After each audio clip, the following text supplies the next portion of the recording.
बुलढाणा जिल्ह्यातील लोणार तालुक्यातील चिखला काकड येथील छत्रपती शिवाजी महाराज यांचा पुतळा बसवण्याचा वाद आता विकोपाला गेला असून गावाला पोलीस छावणीचे स्वरूप आले आहे। उद्धव बाळासाहेब ठाकरे शिवसेना महिला जिल्हा उपप्रमुखाची गावच्या सरपंचांच्या सांगण्यावरून काही महिला पुरुषांनी पोलीस कर्मचाऱ्यांसमोरच कपडे फाडत व्हिडिओ व्हायरल केला आणि हा वाद चिघळला। त्यामुळे शनिवारी सकाळपासूनच मराठा बांधवांनी गावात गर्दी केली। मराठा नेते मनोज जरांगे पाटील यांनी या गावाला भेट देऊन झालेला प्रकार जाणून घेतला। त्यांनी आरोपींवर विविध कलमानुसार गुन्हे दाखल करून त्यांना तात्काळ अटक करण्याची मागणी जिल्हा पोलीस अधीक्षक निलेश तांबे यांच्याकडे केली। 25 फेब्रुवारी रोजी पर्यंत सर्व आरोपींना अटक करावी, अन्यथा 26 फेब्रुवारी पासून संपूर्ण महाराष्ट्रातील मराठा बांधव चिखला येथे येतील व बंदचे आवाहन केले जाईल, असे त्यांनी उपस्थितांसमोर सांगितले। पीडितेला न्याय व दोषींना शिक्षा व्हावी यासाठी शांतता अबाधित राखण्याचे आवाहनही त्यांनी केले आहे। या प्रकरणी पोलिसांनी 37 लोकांविरुद्ध गुन्हे दाखल केले असून यापैकी 21 जणांना अटक देखील करण्यात आली आहे। आरोपींची संख्या आणखी वाढण्याची शक्यता आहे। घटनेमुळे बीबी देऊळगाव राजा येथील आठवडी बाजार बंद ठेवून व्यापाऱ्यांनी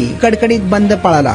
जिल्ह्यातील लोणार, मेहकर, बुलढाणा, सिंदखेड राजा, देऊळगाव राजा तालुक्यातील राजकीय व सामाजिक क्षेत्रात कार्य करणाऱ्या अनेक मान्यवरांनी गावाला भेट देऊन संवाद साधल्याची माहिती देखील समोर आली आहे। आमदार संजय गायकवाड यांनी गावाला भेट देऊन छत्रपती शिवरायांच्या स्मारकाच्या सौंदर्यीकरणासाठी 25 लाख रुपयांचा निधी मिळवून देण्याची घोषणा केली। त्याचबरोबर पुतळा संरक्षणासाठी पुढाकार घेऊन प्रसंगी जीवाची बाजी लावणाऱ्या संजीवनी वाघ यांना 1 लाख रुपयांचे पारितोषिक ताबडतोब देखील देण्यात आले आहे।